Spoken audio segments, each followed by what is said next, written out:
রথে বিক্ষিপ্তভাবে বৃষ্টি হলেও কলকাতায় এখনই ভারী বৃষ্টির সম্ভাবনা নেই। তবে রবিবার হলুদ সতর্কতা জারি হয়েছে দক্ষিণবঙ্গের ৮ জেলায়। বজ্রবিদ্যুৎ সহ বৃষ্টির পূর্বাভাস রয়েছে ২ মেদিনীপুর, ঝাড়গ্রাম, পুরুলিয়া, বাঁকুড়া, ২ বর্ধমান, বীরভূমে। অন্যদিকে রবিবার উত্তরবঙ্গের ৫ জেলায় কমলা সতর্কতা থাকছে। দার্জিলিং, জলপাইগুড়ি, কালিম্পং, আলিপুরদুয়ার, কোচবিহারে ভারী বৃষ্টিপাতের পূর্বাভাস রয়েছে। এদিকে ১ ঘন্টার বৃষ্টিতে জলমগ্ন মালদা মেডিকেল কলেজ। এমার্জেন্সিতে জল ঢুকে গিয়েছে।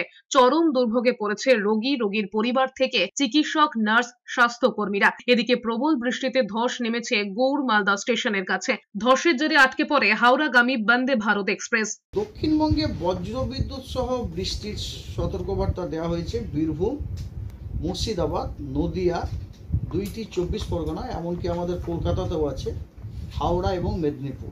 আগামীকাল ভারী থেকে অতি ভারী বৃষ্টির সতর্কবার্তা দেওয়া হয়েছে, অরেঞ্জ সতর্কবার্তা দেওয়া হয়েছে দার্জিলিং, জলপাইগুড়ি, কালিম্পং, আলিপুরদুয়ার এবং কোচবিহারে।